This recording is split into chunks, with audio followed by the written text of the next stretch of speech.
জ্বরটা আপনি বলতে পারবেন ওই জ্বর উঠেছিল ফুটবল খেলতে গিয়ে, ওই জ্বর উঠেছিল পরীক্ষার ফলে পরীক্ষা দিতে গিয়ে। আজকের জ্বরটা উঠতেছে আমার রবের প্রেমের কারণে। হাদিস শরীফ শুনুন, নবী রাহমাতুল্লিল আলামিন বলে, কেউ যদি গায়ে জ্বর হয়, সে যদি ধৈর্য ধরে, প্রত্যেকটা সেকেন্ডের ধৈর্যের কারণে আল্লাহ তার গুনাহ মাফ করে দিবে, গুনাহ মাফ করে দিবে। আর যদি কেউ আল্লাহর উপর খুশি থেকে পেট ব্যথা, মাথা ব্যথা, গায়ে জ্বর নিয়ে মৃত্যুবরণ হয়, এই মৃত্যুটা তার জাহান্নামের রাস্তাকে বন্ধ করে জান্নাতের রাস্তায় নিয়ে যাবে।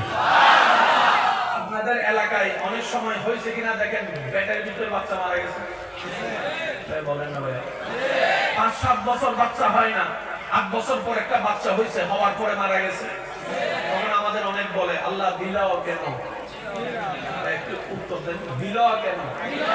আজকের মাহফিল তো মদিনার মাহফিলের মতো না, সুতরাং আজকে আমাদের একটু ভিন্নতার মধ্যে যেতে হবে।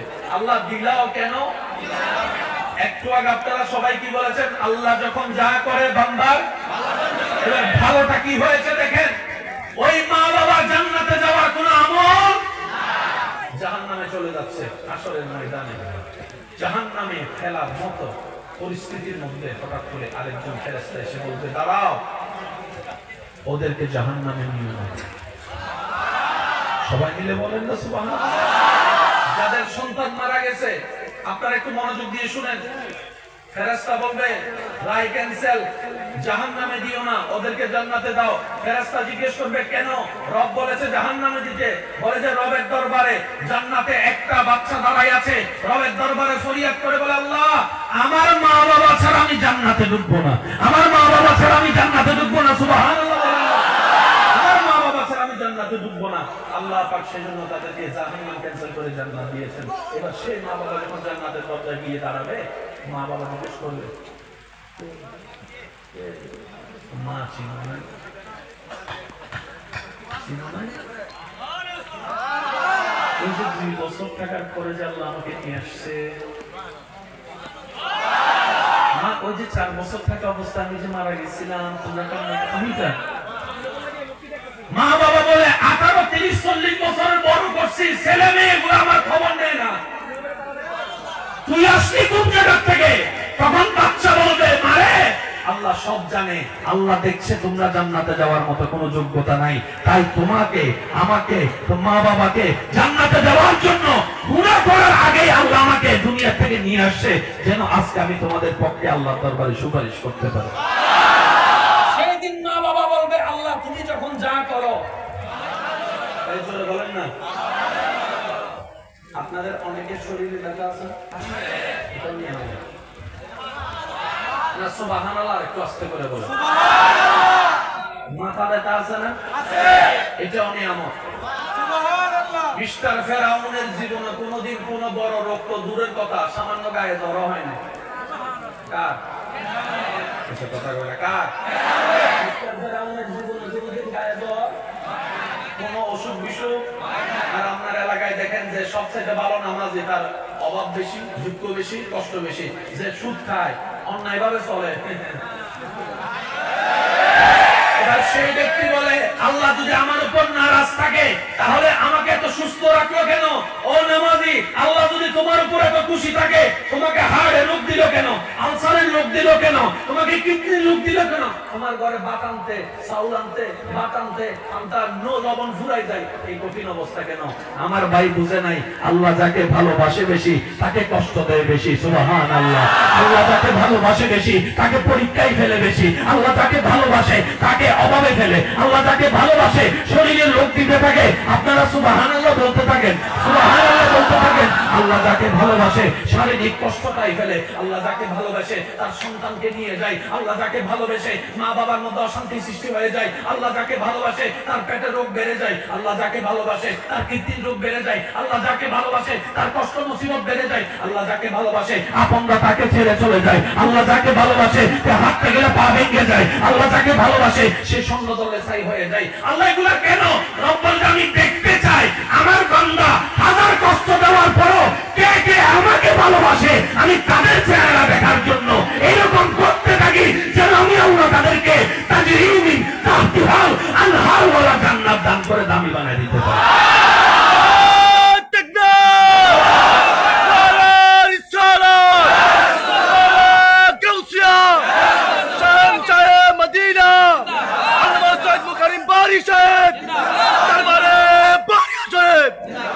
আওয়াজ দিয়ে বলতে হবে, ফেরাউনের টাকার কোনো অভাব মুসা নবীর ঘরে বাপ, মুসা নবীর ঘরে বাপ, ফেরাউনের ক্ষমতার কোনো অভাব, মুসা নবীর কোনো সাথী, ফেরাউনের রাজমহলের কোনো অভাব, মুসা নবীর সুন্দর একটা বাড়ি, সুন্দর একটা বাড়ি, ফেরাউনের টাকার অভাব নাই, ফেরাউনের সম্পদের অভাব নাই, ফেরাউনের শক্তির অভাব নাই, ফেরাউনের ডলারের অভাব নাই, সব অভাব মুসা নবীর।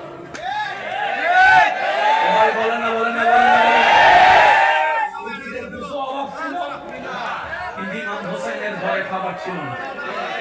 ভাই একটু বলেন না, ইমাম হোসেনের ঘরে খাবার বৃষ্টি মনে একটু মন হয়েছে না?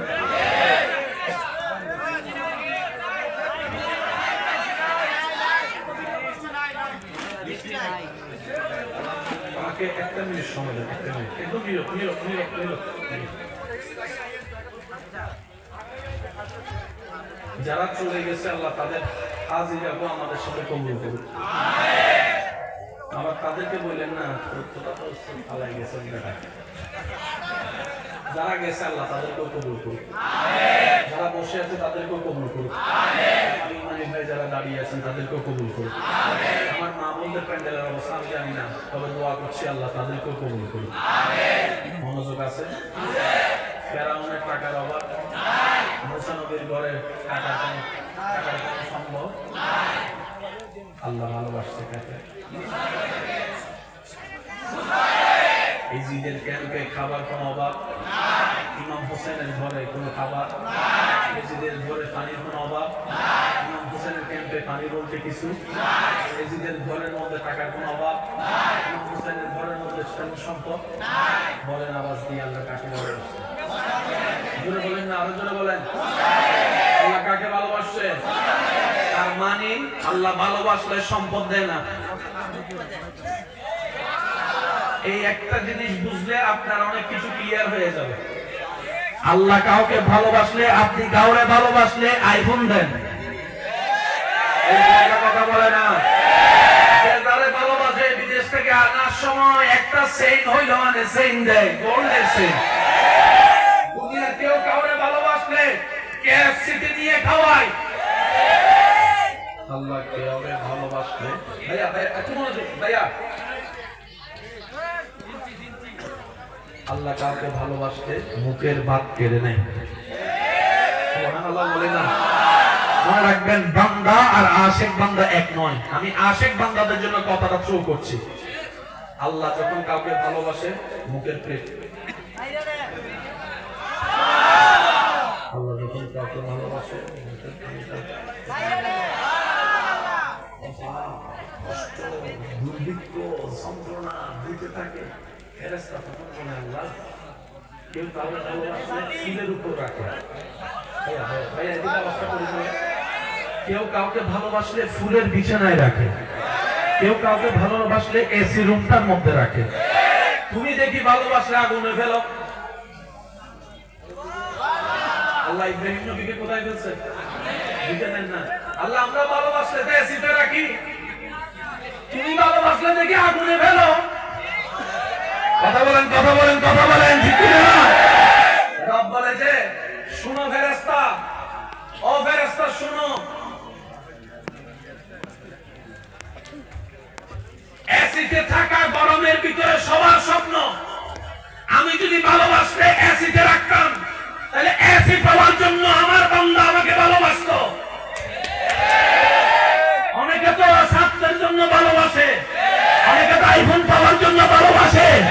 আসল ভালোবাসা বাসে, তাই তো বলে যখন টাকার অভাব দেখাবে ভালোবাসা জানলা দিয়ে পালাই যায়, ভালোবাসা জানলা দিয়ে পালাই যায়। এবার ডাইনে ভালোবাসা তাকালাম, বামের ভালোবাসা তাকালাম, সামনে পিছনের ভালোবাসা তাকালাম, দেখলাম যতক্ষণ দিতে পারে ততক্ষণ ভালোবাসে, যতক্ষণ দিতে পারে ততক্ষণ ভালোবাসে, যতক্ষণ খাওয়াইতে পারে ততক্ষণ ভালোবাসে, যতক্ষণ কামাইতে পারে ততক্ষণ ভালোবাসে। নিজের বাপটাও যদি কামানো বন্ধ করে দেয়, অনেক ছেলে মেয়ে মা বাবার সাথে আঙ্গুল তুলে কথা বলে, এমন বেয়াদব সন্তান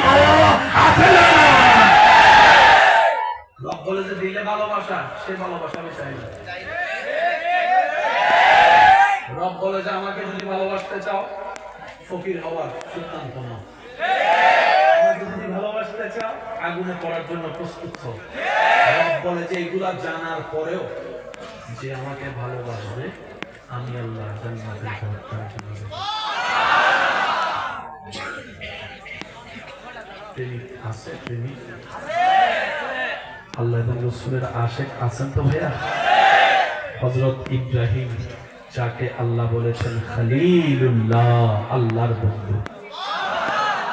এই ইব্রাহিম নবী আল্লাহর বন্ধু সবাই জানে। জিবরাইল ফেরেশতা একদিন বলে, আল্লাহ তোমার ইব্রাহিম নবীকে আমি একটু পরীক্ষা করে দেখতে চাই কেমন প্রেমিক। শেষ বালদার সব বালদার একটু জোরে জোরে বলেন না সুবহানাল্লাহ। কেমন প্রেমিক একটু দেখতে চাই। আল্লাহ পাক বলে অনুমতি দিলাম, তুমি পরীক্ষা করো। মনে রাখবেন আগের যুগে যাদের ওটের পাল থাকতো তারা বড় লোক, ছাগলের পাল থাকতো বড় লোক। এখন ফ্যাক্টরিওয়ালা বড় লোক, তখন ছিল ওটওয়ালা বড় লোক। যাদের ছাগলের পাল বেশি তারা হচ্ছে বড় লোক। ইব্রাহিম নবীর বিশাল একটা দুব্বার পাল ছিল, ছাগলের পাল। জিবরাইল ফেরেশতা মানুষের রূপ ধারণ করে এসে গাছের পাশে দাঁড়িয়ে আল্লাহর নামের জিকির করতে আছে। আল্লাহ আল্লাহ আল্লাহ আল্লাহ আল্লাহ। আশেক আশেক আশেক আশেক আল্লাহ আল্লাহ আল্লাহ আল্লাহ আল্লাহ আল্লাহ আল্লাহ আল্লাহ আল্লাহ আল্লাহ। ইব্রাহিম নবী দূর থেকে আল্লাহর নামের জিকির শুনতেছে, যেটা ফেরেশতা করতেছে। ইব্রাহিম নবী কাজ বন্ধ করে দৌড়াই গেলেন সেই আল্লাহর নামের জিকিরটা শোনার জন্য। শুনতে শুনতে শুনতে অনেকক্ষণ শোনার পর ওই ফেরেশতা জিকির বন্ধ করে দিয়েছে। ভাইয়া একটু মনোযোগ, ভাইয়া ভাইয়া প্লিজ। জিকির কি করে দিয়েছে? এবার ইব্রাহিম নবী সেই ফেরেশতাকে, মানবরূপী ফেরেশতাকে অনুরোধ করে, ভাই কত সুন্দর করে তুমি আমার রবের নাম জিকির করতেছো, আরেকটু শোনো। মনটা শান্তি হচ্ছে, আরেকটু শোনো। তখন উনি বললেন, আগে করেছি নিজের ইচ্ছায়, এবার যদি তোমার অনুরোধ রাখার জন্য আমি জিকির করি আমার লাভ কি? আমার লাভ কি? তখন ইব্রাহিম নবী বললেন, আমার সেই ছাগলের পাল থেকে অর্ধেক পাল তোমার নামে করে দিব। অর্ধেক পাল দিয়ে দিলেন, আল্লাহ জিকির শোনালেন, বন্ধ করে দিলেন। কিছুক্ষণ পর আবার ইব্রাহিম নবীকে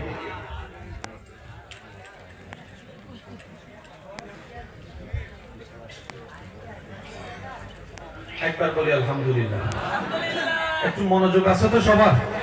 অর্ধেক পাল দিয়ে দিলেন, জিকির আবার করে বন্ধ করে দিলেন। উনি বলেন, ইব্রাহিম নবী বলেন, আবার একটু পড়ো। বলে আমার লাভ কি? বলে যে আর অর্ধেক তোমার নামে দিয়ে দিন।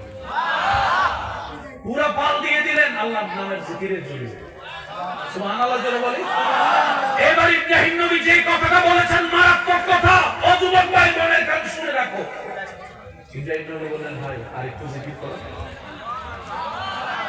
তখন ফেরেশতা আল্লাহু আকবার, আল্লাহু আকবার, আল্লাহু আকবার।